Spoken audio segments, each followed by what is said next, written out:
Sveiki, aš esu Vaiva, čia tinklalaidė Įkalinti ir įgalinti ir joje kalbame su žmonėmis, kurie iš arti susiduria su asmenų esančių kalinimo įstaigose kasdienybę, o šiandieną kalbėsiuosi su žmogum, kuris tikriausiai ne kalėjimų buitį mato, bet tas tokias ypatingas dienas, nes pati tokias ir sukuria ten įkalinimo įstaigose, tai yra Urtė Karalaitė. Ir Urtė pati turi savo tinklalaidę, yra išleidusi poezijos knygą, yra iniciatyvos Artists with Belarus autorė, bet šiandieną norėsiu labiausiai pasikalbėti apie Urtės projektą Tai neišgirsti balsai. Ir kaip tu įvardini savo socialiniuose tinkluose, kad tai yra mintis iš įkalinimo įstaigų, kad neišgirsti balsai būtų išgirsti. Šiandien apie tai ir norėsiu su tavimi pasikalbėti. Pradžiai, kuriuose įkalinimo įstaigose tu jau esi apsilankiusi šią dieną? Sveiki visi, labas Vaiva. Tai pirmiausia, aš jau esu ne viena. Neišgirsti balsai jau antrus metus vyksta ir mes esam 4. Tai mes važiuojam į 5 Lietuvos kalėjimus, tai Šiaulių, Panevėžio, Alytaus, Pravieniškių, 2 kalėjimas ir Vilniaus. Tai viena aš tiek neaprėpčiau iš tiesų. O čia prie tavęs kas prisijungia? Prie manęs prisijungia Tautė Bernotaitė, kuri yra tekstų autorė ir LRT Opus laidos vedėja. Taip pat Viktorija Štarevičiūtė, kuri studijuoja psichologiją ir yra irgi tekstų autorė. Ir taip pat Teklė Kaftaradzė, dramaturgė ir rašytoja.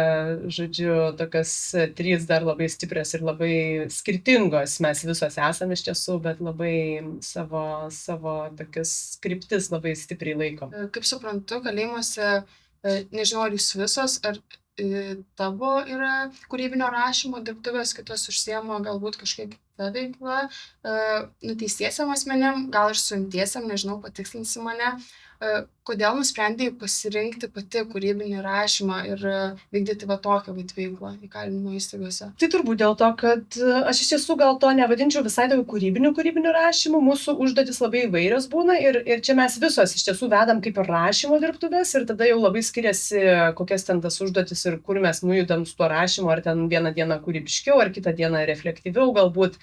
Tai mano gal yra tokia kryptis, gal savirefleksijos labiau, tai mes labiau bandom susipažinti su savimi ir savo mintimis ir emocijomis ir taip toliau. Per tas rašymo užduotis, kodėl rašymas, tai man visiškai toks atsakymas aiškus yra dėl to, kad aš pati tuo rašymu užsiimu visą gyvenimą. Tiek dienoraštinių, tiek kažkokių irgi panašių užduočių atlikinėjimų ir terapinio pobūdžio rašymų. Tai aš tiesiog pati jaučiu, kad tai yra labai stiprus ir lengvai prieinamas įrankis bet kam. Kad tai nėra apie gebėjimą rašyti, tu neturi mokėti kažkaip rašyti ir nesvarbu, kokia yra tavo kalba, skurdi ar turtinga, ar moki kablelius dėlioti, bet tai yra puikiai priemonė būtent savęs pažinimui, savo minčių susidėliojimui, išsigryninimui, ten emocijų paleidimui ir daugybė dalykų. Dėl to galvodama apie nuteistuosius, kokią veiklą aš pati galėčiau atnešti, tai nelabai turėjau daug pasirinkimo, nežinojau, ką dar galėčiau pasiūlyti. Tai man kaip ir buvo aišku, kad aš galiu tai atnešti ir man tada buvo irgi ganėtinai aišku, kad mano nuomonė tai turėtų būti labai naudinga ir jiems, kaip ir daugeliu žmonių, bet jiems ypatingai, kadangi jie tokių savireflektyvių kažkokių veiklų per daug neturi, jeigu nedrįsta pas psichologus nueiti, tai tos savirefleksijos visai trūksta galimai. O jūs su nuteistaisiais dirbat, ar su tai žmonėm, kurie suimti šiuo metu yra? Nuteistaisiais mano žiniom, taip, jau kurį laiką. Ar turėjai kažkaip, pirmą kartą einant į įkalinimo įstaigą, kažkaip vaizdinį, kaip tau pasiseks šitos veiklos, kažkokį paveikslėlį nusipiešus, kaip viskas atrodys ir labai įdomu, ar pasiteisino, ar panašiai viskas ir atrodė, ar kaip tik buvo viskas visai kitaip, negu kad įsivaizdavai, kad bus. Tai pradžia buvo tikrai kitaip, negu įsivaizdavau, tai aš turbūt įsivaizdavau blogiausia, kaip gali būti, kad labai bus sunku, kad bus sunku sudominti, įtraukti, susikalbėti. Tai kažkoks toks turbūt buvo piešinys, ką aš turėjau galvoje, kad tikrai turėsiu daug iššūkių. bet jie turbūt labai pasistengė, nežinau, ar dėl pirmo karto, ar tiesiog taip viskas sukrito, kad pats pirmas mano vizitas buvo tiesiog nuostabus. Jų atėjo labai daug, apie 20 vyrų Pravieniškėse. Ir jie buvo tokie pavyzdingi, kad aš net laisvėje vesdama dirbtuvės gal tokių pavyzdingų klausytojų, dalyvių nesutinku. Tai ir pagarbos, ir tokio išgirdimo, ir dalyvavimo, ir pasidalymo, viskas tiesiog buvo tobula. Tai kažkaip tos pirmosios dirbtuvės tokį padėjo visiškai kitokį pagrindą, negu aš įsivaizdavau, kaip galimai bus. Ir nuo to taško jau mes tada judėjom įvairiom kryptim ir visaip ten sekėsi vėliau ir būdavo tokių sudėtingesnių gal kartų, nes labai keitėsi auditorija. Pravieniškėse būtent labai keičiasi žmonės, nėra taip, kad tie patys ateina.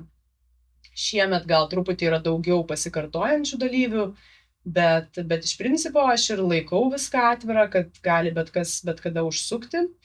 Tai aišku, grupės dinamikai tai nėra gal labai naudinga ir tokiam įsidirbimui su grupe, bet man norisi, kad kuo daugiau prisiliestų prie to bent truputį. Tai natūralu, kad labai keičiasi ir visaip ten būna, bet kalbant apie tą įsivaizdavimą ir koks buvo pirmas kartas, tai geriau turbūt ir negalėjo būti. O kaip manai, kodėl turėjai tokį įsivaizdavimą, kad neįsitrauksi? Tai iš vienos pusės aš tikrai gal norėjau pasiruošti blogiausiam dėl viso ko. Tai ne tiek, kad aš ten įsivaizdavau, kad ten bus, žodžiu, nežinau, kažkoks visiškas chaosas, bet tai buvau truputį nusiteikus, kad jeigu ką tikrai gali būti. Bet iš tiesų gal aš visai tinkamai ir buvau pasiruošus kaip darbui su paaugliais, tokiais plepančiais, truputį maištaujančiais ir taip toliau. Ir tas vėliau ir pasimatė, kad iš tiesų tai didžiausios problemos, su kuriuom susiduriu, tai yra toksai lengvas nepaklusnumas, kas irgi gal reiškia, kad jie iš tiesų prie manęs atsipalaidavę yra. Bet neturėjai ten kažkokių baimių dėl pačios įstaigos, tai buvo labiau, kad jie tiesiog neįsitrauks, ne, kaip suprantu. Ne, tai jau buvo ne pirmas kartas, kai aš ten atvykau bendrai į kalėjimą, tai nebuvo pats pirmas kartas mano kalėjime, tai kažkokios esminės baimės dėl pačios įstaigos aš neturėjau, aš ten jaučiausi pakankamai gerai. O pirmą kartą tu ten jau esi, ta prasme, vykdžiusi kažkokią veiklą įkalinimo įstaigos ir prieš tai? Ne, pirmą kartą, turbūt patį pirmą kartą taip, aš nuvažiavau iš tiesų su muzikantais, su Looking at the Stars fondu, kurie organizuoja klasikinės muzikos koncertus. Tai pirmą kartą bičiulis Darius Mažintas, pianistas, pasikvietė mane tiesiog apsilankyti, kadangi jau mes buvom su juo kalbėję, kad mane kažkaip traukia ta įstaiga ir man smalsu kažkaip susipažinti, kas ten vyksta. Ir tada pirmą kartą aš visiškai tokia kaip lankytoja ir kaip žiūrovė ir klausytoja nuvažiavau, tai tiesiog dalyvavau koncerte ir šiek tiek ten pasivaikščiam, pabendravom su darbuotojais. Tai tas pirmas kartas buvo tokio labiau kaip stebėtojo. Aš norėjau sakyti, visai neturėjau, bet iš tiesų aš turėjau truputį santykį su nuteistaisiais, dėl to, kad aš užkalbinau keletą jau tada, man tai buvo truputį įdomu su jais susipažinti. Ir bendrai ten tose viešose erdvėse, jų kieme, tiesiog stebėjau tos žmonės ir tada turbūt kažkaip pajutau, kad šiek tiek aš neblogai čia jaučiuosi, kad aš nejaučiu kažkokios grėsmės. O kaip tave priima ne patys nuteistieji, bet įkalinimo įstaigos? Ar noriai jie įsileidžia, ar būna reikalų suderinti, kad jie jūs priimtų? Jie šiaip labai noriai įsileidžia, suderinti gal keblu kartais būna vien dėl to, kad daug biurokratijos ir kiekvienas kalėjimas turi savo tvarką ir aš neatsimenu tos tvarkos atmintinai, kiekvieną kartą iš naujo vėl reikia prisiminti, kaip čia kas per kur derinama, kadangi aš esu ir projekto vadovė, tai aš ir kolegiams turiu viską suderinti ir taip toliau, tai aš visų tuo rūpinuosi. Tai tas keblumas taip, kad šiek tiek yra popierizmo ir ta tvarka tokia keistesnė ir skirtinga, bet kad nori įsileidžia, tai absoliučiai visi kalėjimai, o Vilniaus kalėjimas iš tiesų pats mus susirado ir pats pasikvietė, tai visi tikrai mūsų laukia ir nori. Galbūt sunku taip labai apibendrintai kalbėti apie visus asmenis, bet man įdomu, kaip patys nuteistieji priima ir galbūt iš tos dar pusės, kad tu mergina, kuri savo noru atvyksta į kalinimo įstaigą, nori jiems suteikti kažkokį pozityvų pokytį, ten teigiamas emocijas, tai man įdomu, ar jie patys nori įsileidžia ar nežiūri įtariai, kodėl tu čia atvyksti ir ar nori priima tas veiklas. Tai be abejo, kad labai visi skirtingai ir įtariai tikrai žiūri, gal įtariausiai žiūri dėl to, ko ir tu nepaminėjai, aš esu žurnalistė, be viso kito. Ir aš taip pat prisistatau ir ten, kas iš tiesų yra truputį klaida mano. Aš esu kultūros žurnalistė ir aš tą vis pamirštu pasakyti. Ir tai, kad aš esu žurnalistė, tik vėliau supratau, kad juos gali visai sugluminti ir išgąsdinti, kad mes čia rašom ir aš dar paprašau tuos tekstus man palikti ir aš esu žurnalistė ir velnė žino, ką aš čia dabar ketinu daryti su jais.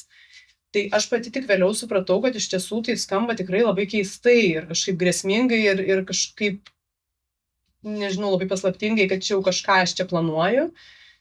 Tai tokio kažkokio nepasitikėjimo galbūt galima buvo pastebėti, ypatingai Panevėžyje su moterimis praeitais metais. Tai dabar aš kažkaip bandau akcentuoti, kad aš esu kultūros žurnalistė, kad aš, žodžiu, su jokiais kriminalais nesu niekaip susijusi ir man visiškai neaktualu yra žinoti jų istorijas ir kas ką padarė ar nepadarė ir kad aš ten, žodžiu, neketinu nieko į viešumą tempti ir tai kažkaip tą truputį paminiu dėl viso ko, kad jie truputį kitaip mane pamatytų. Bet be abejo, tie, kurie jau ateina kelintą kartą ir taip truputį jau su manimi susipažįsta ir aš taip jaučiu, kad jie tikrai ir atsipalaiduoja prie manęs ir tokie draugužiai tampa. Tai priima galiausiai, gal Panevėžyje moteris truputį sunkiau įsileido, nes bendrai sakyčiau, kad jų pasitikėjimo, gebėjimas pasitikėti kitų žmogumi labai labai yra pažeistas. O kaip moteriai, tai iškelia be abejo, jie ten visokių hipotezių, kad aš čia gal vyrą susirasti atvažiuoju ir visokių paspėliojimų jam ten keistų atsiranda, bet iš principo būtent pas vyrus važiuojant, tai aš žinau šitą, kad jie nori su manim susitikti ir kaip su moterim, kad jie nori kartu praleisti laiką, pasikalbėti, tiesiog bendrą veiklą užsiimti, tai šitą jie ir neslepia. Ir viskas su tuo yra tvarkoje, jeigu visiems taip tinka ir patinka, tai man irgi gerai. Bet o tu jiems pamini, kad tu tam tikras iškarpas jų minčių dėsi į socialinius tinklus? Tai be abejo, tai aš ir apie tai labai daug kalbu, irgi, kad tai projekto dvi kryptis ir yra. Viena tai yra veiklos jiems patiems, kita yra komunikacija visuomeniai. Tai jos lygiaverčiai svarbios yra. Tai tų veiklų metu mes stengiamės kažką tai užsirašyti, kažkokias mintis ir taip toliau. Ir aš jų paprašau, kad norintys savanoriškai visiškai paliktų man tuos tekstus. Nieko tikrai neverčiu, kas nenori palikti. Tai tokių retais atvejais būna.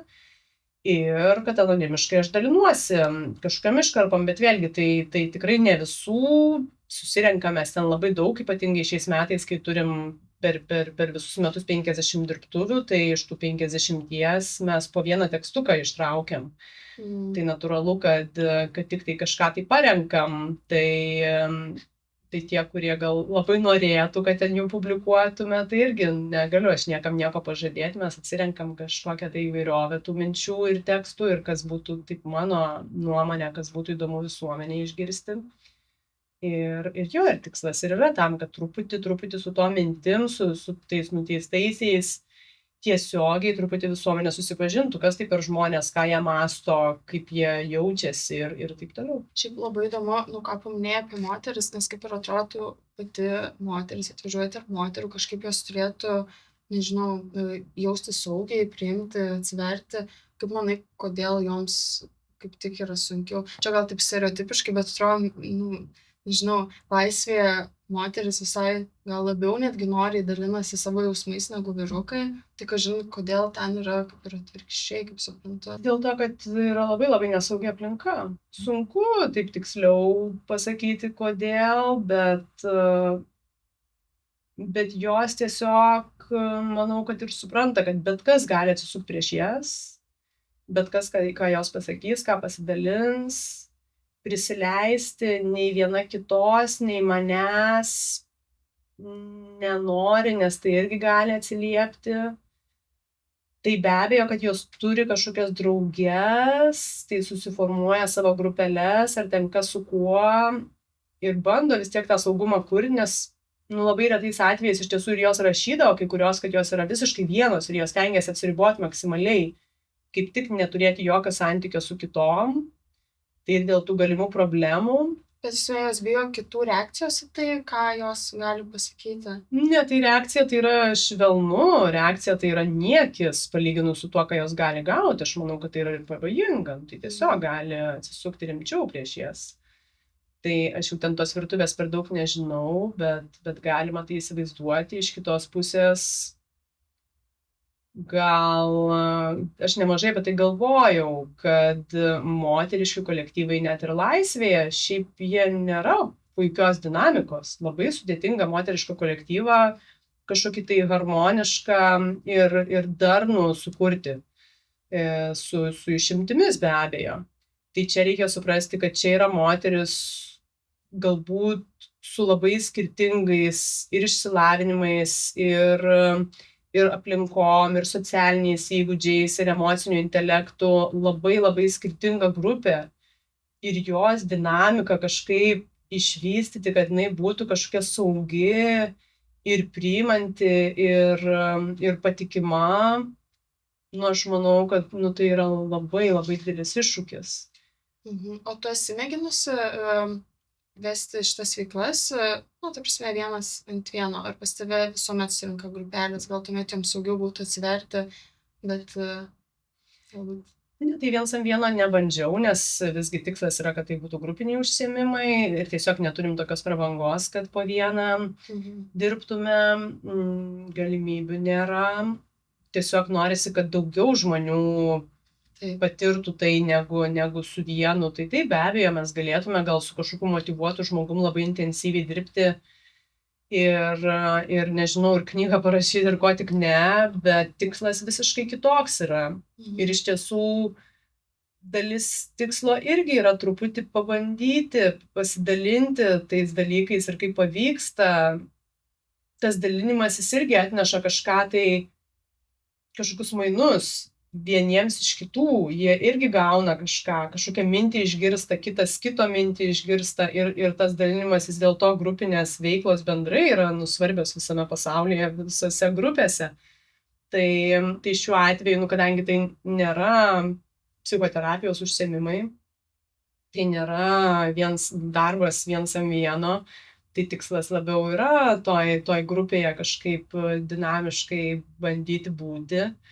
Ir su vyrais daugmaž pavyksta iš tiesų, ir jie visai ir pasidalyja, ir kažkaip atliepia vienas kitą. Tai aš ir norėjau paklausti apie tą grupės dinamiką. Kaip tau, ar tu mėgini suvaldyti, jeigu ateina, pavyzdžiui, daugiau vyrukų arba daugiau moterų, nežinau, galbūt kažkokius tam tikrus jų veiksmus, kaip tu sakai, tą pačią dinamiką, ar yra sudėtinga, kai jų ateina daugiau, ir ar tu mėgini suvaldyti situaciją, ir jeigu jie ten kažkas vitoja, jau kažkas nesiklauso, tiesiog leidi tam vykti? Mėginu suvaldyti. Paskutinį kartą iš tiesų, tai praėjusią savaitę buvau Pravieniškėse ir atėjo rekordinis skaičius jų, apie 24, tai su tokia grupė jau tokia pilna klase, jau yra reikalų dirbti bet kam ir su bet kokiais žmonėm. Ir ten tikrai ta dinamika pasikeitė ir buvo daug naujų ir pasimetusių ir nesuprantančių, kas vyksta ir ką mes čia veikiam, ir plepančių. Tai bandžiau suvaldyti ir viskas ten neblogai pavyko, nes kitaip, jeigu sakai, paleisti, visiškai leisti jiems ten juoktis ir taip toliau, tai mes visai ir pasijuokiam kartu, ten nėra taip, kad aš ten kažkokią su delnu per stalą daužau ir tildau visą laiką.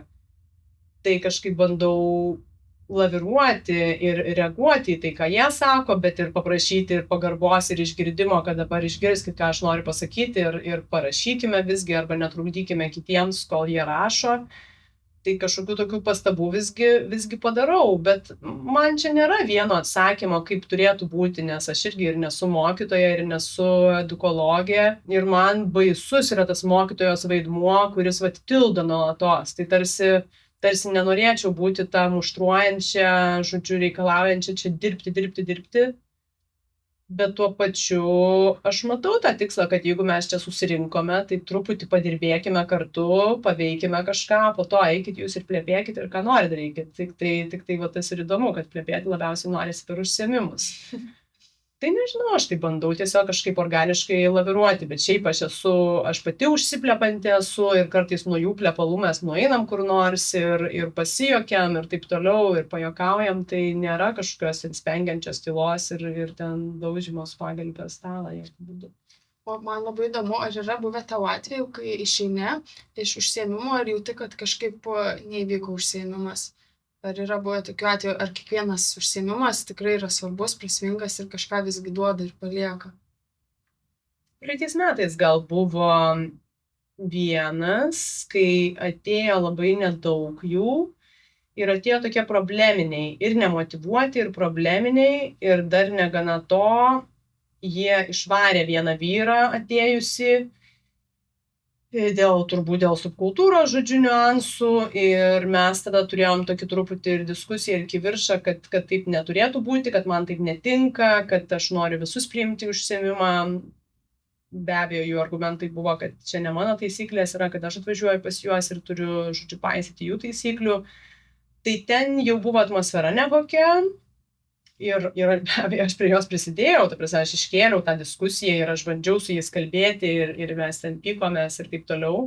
Tai tos dirbtuvės, dabar tiksliai neatsimenu, tai kažką mes ten padarėm, bet kaip minėjau, nei ten jie motyvuoti buvo, nei bendra atmosfera buvo gera ir aš buvau ir jais nusivylusi, ir bendra situacija, ir kiek pamenu, tai jo, tokio nusivylimo tada buvo, bet bendrai aš neturiu tokio reikalavimo, kad dabar kiekvienas dirbtuvės turi čia atnešti kažkokių stebuklų lietų ir nuostabiausių rezultatų. Tai jos labai labai skiriasi ir kartais aš tikrai išvažiuoju ir nežinau, ką mes čia padarėm, kažką pabandėm padaryti. Tai labai skiriasi.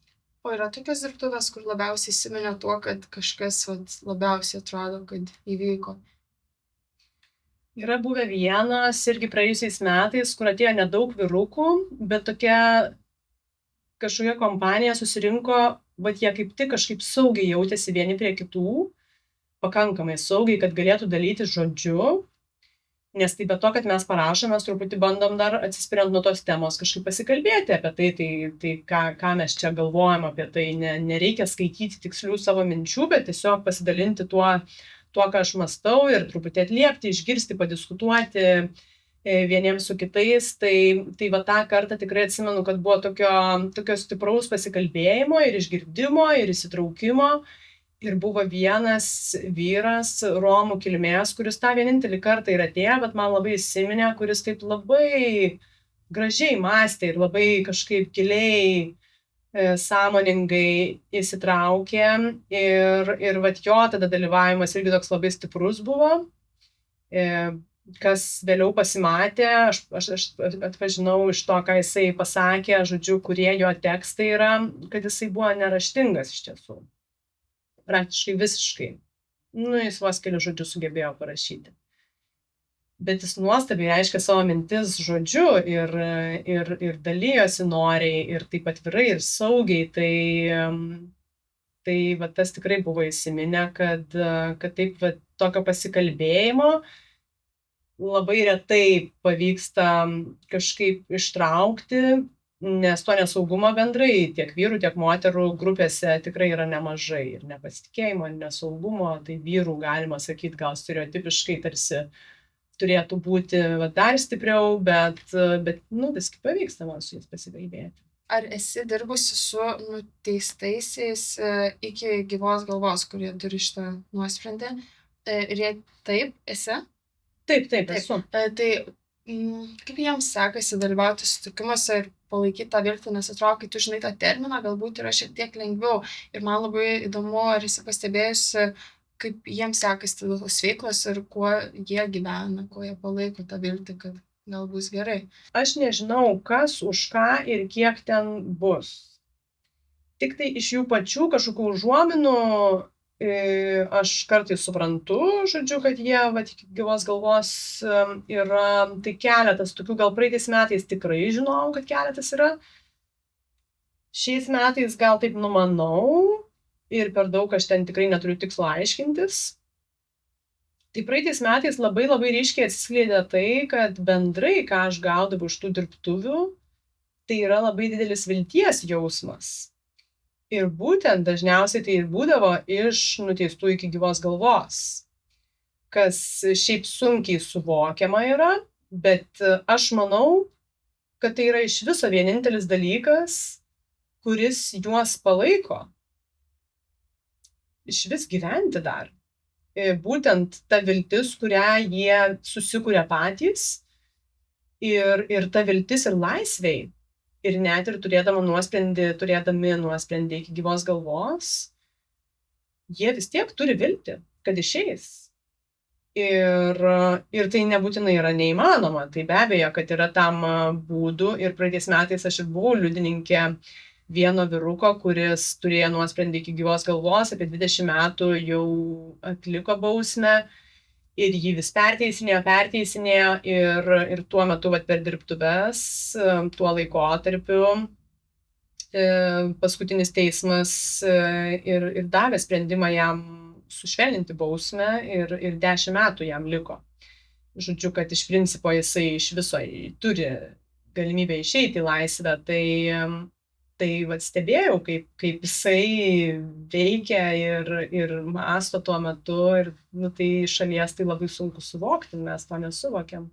Bet jisai buvo vienas iš tų pavyzdžių, kur be galo daug vilties buvo ir šito tai tikrai iš daugelio pastebėdavau, kad bendrai toj beviltiškoj situacijoje, be vilties, tu negali judėti pirmyn. Tai jų dažniausiai to žmogaus viltis ir buvo, kad jisai vieną dieną išeis į laisvę, taip? O ar yra būdų, kaip tu po dirbtuvių padedi jiems šiek tiek galbūt užverti, atsiversus kažkokias senas istorijas, nes tikiu, kad jie labai daug gali pasidalinti ir intymiais dalykais ir jautriais, nes skaitydama tiesiog ir tavo Instagram paskyroje įrašus, tikiu, kad jie tikrai atsiveria. Kaip jūs užbaigėt savo dirbtuves, ar apkalbat, ar reflektuojat, kaip tu padedi jiems susirinkti vėliau atgal save? Tai kadangi tos užduotis labai skirtingos ir aš nematau, ką jie ten parašė ir kaip jie įsitraukė, kiek jie atviravo ar neatviravo, ar kažką tai jautraus užčiuopė ar ne. Tai iš tiesų mes nepadarom kažkokio tokio uždarimo, ką aš ir pati esu susimąsčiusi, kad gal kažkokiu būdu reikėtų, bet kadangi visų labai skirtingi tie priėjimai, aš dar nežinau, kaip tą reikėtų padaryti. Kad negaliu suvienodinti visų, kad mes dabar čia kažkokį ritualą atliksime ir visiems uždarys, žodžiu, tą susitikimą. Tai aš neturiu tokio recepto. Ir mano vienintelis toks supratimas galbūt yra, kad tos visos skirtingos veiklos, užduotis, jos taip truputį keičiasi ir pabaigai aš kažkokią švelnesnę paprastai duodu, jau tokios kažkokios jautriausios, giliausios pabaigoje neduodu, tai kad truputį ta dinamika skirtųsi ir kažkokia pabaiga tokia jautresnė būtų, švelni. Tai gal tik to yra, bet taip, galima sakyti, kad jie lieka su tom emocijom ir tom mintim, kurios kyla, ką iš vienos pusės aš matau kaip labai gerą dalyką, nes tai būtent toks ir yra tikslas truputį paskatinti ir kažkur nujudėti, net jeigu mes užrašėm tik kelis sakinius, bet tavo galvoje kažkas toliau gali vykti savaitėmis, jeigu ten kažką palietė. Ir aš jiems visą laiką akcentuoju, kad tą rašymo įrankį jie gali ir individualiai naudoti, kai jaučia, kad truputį kažko yra per daug, kažkas tai galvoje malasi ir spaudžia ar neramina, kad tą jie galėtų ir ne su manimi daryti. Tai neįsivaizduoju, kiek jie pasinaudoja, bet tai vat tokią išeitį aš kaip ir matau, net jeigu jie išėję iš tų dirbtuvių kažkokį neramumą jaučia, jie iš tiesų galėtų griebti popieriaus lapą ir dar truputį parašyti, kas čia vyksta su jais. Tai manau, jau būtų labai geras uždarimas to, jeigu to neramumo atsiranda. Šiaip labai įdomu, kažin, yra buvę tokių atvejų, kad tie vyrukai arba moteris, kurie ateina daugiau kartų pas tave, yra pasidalinę, kad vat po praeito karto aš kažką dar mąsčiau, apgalvojau ir kažkokią, nežinau, ar tai išvada, ar dar kažkokią ten seną istoriją mąsčiau iš naujo. Yra jie pasidalinę su tavim? Taip, tai dažnai jie užsimena ir kad lieka tų minčių ir kad mąsto daugiau apie tai kažkaip į detalės mes per daug neįnam, vėlgi verbaliai jie su manim per daug nekalba. Kad taip ateitų ir urtė ir išlietų man širdį, nu tai taip nėra, tai mes neturime tokio santykio, mes neturim tokios galimybės, nes tai nėra viens ant vieno ir ten tuos, kurie ateina dažniau, be abejo, aš labiau pažįstu ir mes turim kažkokį tai artimesnį gal santykį, bet iš principo tai vyksta teksto būdu, aš viską, jie man prirašo raštelių ten visokių ir nu, tai yra bendravimas tekstu būtent, tai viską perskaitau dažniausiai, pasakyti jie nebūtinai pasako. O esi pastebėjęs, apie ką jums lengviau atsiverti, yra apie praeitį ar kurti planus ateičiai? Tai čia jau labai priklauso, iš tiesų ne, gal nepasakyčiau, kad taip arba taip yra. Tai yra tų, kurie labai atvirai apie savo praeitį. Kalbant tie planai, tai atviravimas apie planus ateičiai, tai nėra taip jautru. Tai tų planų, gal labiau viena iš užduočių, kurią mes darom, yra apie tai, kas gąsdina ateityje. Tai čia jau yra truputį jautru, nes čia ne tavo planai, o kas tave neramina iš tiesų ir ko tu iš tiesų bijai. Tai šita užduotis labai iššaukia tokio jautraus ir atviro pasidalymo dažniausiai ir jie tikrai patys ir supranta ir kažkaip pripažįsta, kad labai daug kas bijo ir tos nežinomybės, ir to atstūmimo, nereikalingumo jausmo, kad liks vieni ir daugybės tokių žmogiškų dalykų visiškai kiekvienam iš mūsų aktualių, tik tai jiems dar aktualesnių, dėl to, kad jau jie yra atstumti ir jie to dar labiau baiminasi ateityje, kad ir liks tokie. Tai galima sakyti, kad ir ten atsiranda tų jautrių pasidalijimų ar kažkokių prisiminimų iš ten vaikysčių, jaunysčių ir taip toliau, ar žvilgsnių į ateitį. O kai vyksta tokie kažkokie jautresni susitikimai, kurie gal tokio svorio labiau tavy irgi palieka, man įdomu, kaip tu pati jautiesi išėjusi iš tų užsiėmimų, tikiu, kad jie tikrai skirtingi būna ir skirtingus jausmus palieka, bet gal turi pati būdą, kaip vėliau susitvarkyti su tom mintim, gal kažkaip paleisti tas emocijas, kurios prisikaupia per užsiėmimus. Šiaip daugiausiai tai teigiamos emocijos prisikaupia, ta prasme nėra taip, kad aš ten kažką labai negatyvaus patirčiau ir ten tada turėčiau ten tvarkytis. Bet gal visgi labiausiai aš patiriu kažką tai skaitydama. Tai be abejo, kad ir per dirbtuves kartais būna kažkokių minčių, kažkokių klausimų, kurie mane paliečia ir kažkaip užsilieka ilgesniam laikui, bet turbūt visgi daugiausiai, kai skaitau jų tekstus ir tos emocijos, ypatingai turbūt po tų paskutinių didžiausių pravieniškių užsiėmimų, kadangi ir to kiekio tekstų prirašytų buvo labai daug ir vienu kartu visus perskaičiau. Ir ten buvo visko nuo A iki Z, nuo visiško juoko iki ten tikrai labai liūdnų minčių ir ten tų emocijų aš patyriau daug labai įvairių, bet aš nežinau, ar aš turiu kažkaip, gal aš jau pripratusi, aš taip žiūriu kaip daug skirtingų filmų, kur aš patiriu tas emocijas, aš išjaučiu, man iš tiesų labai liūdna būna, kai aš skaitau kažką ten sunkaus ir aš tą patiriu. Bet aš neskęstu tame, aš išjaučiu tai ir kažkaip paleidžiu. Tai kaip ir minėjau, tos emocijos labai įvairios ir jos ten viena keičia kitą Ir aš visą tai patiriu ir aš tuo kažkaip labai džiaugiuosi, aš tai labai vertinu, nes aš patiriu tą, ką jie man atneša iš tiesų ir tai yra stipru, bet nėra taip, kad aš ten užsikaščiau tom emocijom dabar ir skęsčiau, tai tokių kažkokių iššūkių nebūna. Dar trumpai norėčiau apie patį projektą ir kai tos mintys jau pasiekė ir galbūt skaitytoją ir žmonės. Šiaip man atrodo, kad įkalinimo įstaigos vis dar po šiai dienai kažkokia yra labai jautri tema mūsų visuomenė ir man įdomu, ar sulaukit tokių atgarsių, kad kodėl tu juos mėgini pateisinti, ar mėgini juos apginti ir jei sulaukia, ar vis dar kažkaip priėmė ir tave paliečia tokie pasisakymai. Šiaip tai gal tiesiogiai ir ne, bet man ir pačiai yra svarbu tą pabrėžti, kad to aš nedarau. Kad aš jokių būdų nebandau išteisinti dabar šitų žmonių, kad jie nieko nepadarė, kad jie yra nuostabūs geri meškučiai ir taip toliau. Mes visi puikiai suprantam, kad taip nėra ir nepaisant to, kad aš nežinau, ką kuris padarė, kaip faktas yra, kad visi pakankamai padarė, kad atsidūrė įkalinimo įstaigoje. Taip, galbūt su labai retom išimtim, kur tikrai yra ir neteisingai nuteistų ir tokių dėja istorijų yra, bet tarkime, bendrai žiūrint, tai visi kažkokias klaidas padarė. Bet mano tikslas yra iš tiesų pažiūrėti į juos kaip į žmonės ir pažiūrėti, ką šalia to jie dar turi.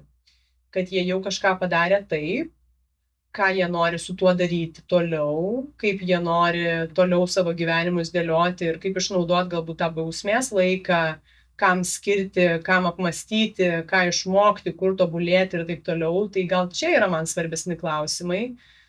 Ir ar jie turi tą savo kitą pusę, ar jie iš tiesų, ir tikrai tokių variantų yra, kurie yra labai įklimpę į nusikalstamą pasaulį, kurie nemato kitokių alternatyvų, kurių mąstymas tik tai taip sukasi ir kur aš jokiom rašymo dirbtuvėlėm neturiu vilties ten jų traukti iš ten. Aš galiu jam pasiūlyti kažkokią kitokią mintį ir pažiūrėti, ar jie iš viso bent kabinasi ant tos kitokios minties, bet jeigu ne mano jėgoms yra juos ištraukti, jų pačių jėgoms bandyti kapstytis ir tada ieškoti tų priemonių kažkaip lipti iš ten, tai grįžtant prie to, ar ta visuomenė ir žmonės kažkaip kritikuoja mane dėl to bandymo kažkaip juos išteisinti, tai gal ne, iš tiesų aš visuomeniai, kiek yra tekę susidurti ir tiesiog artimoje aplinkoje ir kažkur viešai kalbant, tai šiaip to išgirdimo visai sulaukiu ir kažkokios tiesioginės kritikos, kažkokių kvailų komentarų Facebook'ose gal ten atsiranda laiks nuo laiko, bet aš per daug ten juos visai nekreipiu dėmesio ir nelabai jų būna. Gerai. O kaip tu manai, kodėl mums kaip visuomenė yra svarbu išgirsti tos balsus?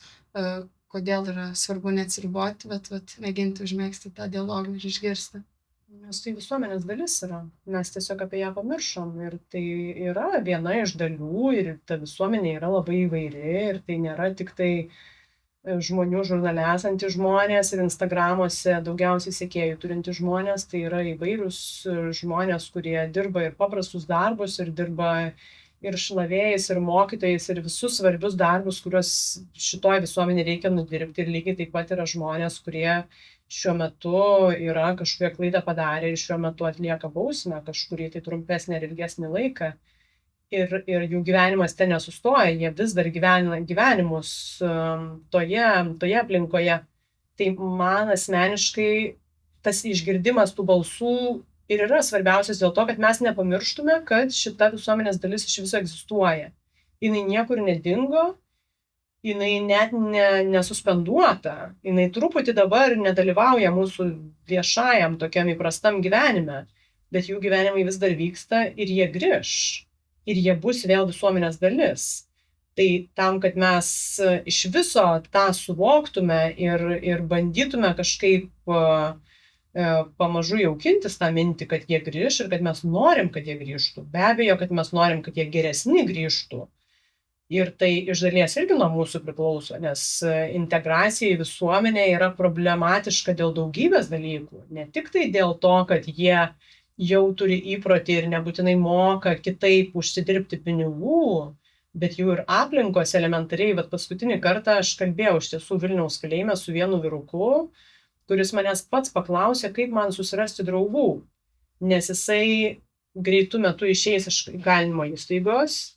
Jisai puikiai žino, kad jo aplinka jam yra bloga įtaka ir kad jisai nenori ir negali su ja daugiau būti ir tapatintis, bet kaip tada jam iš tiesų kurti savo sociumą, socialinį ratą.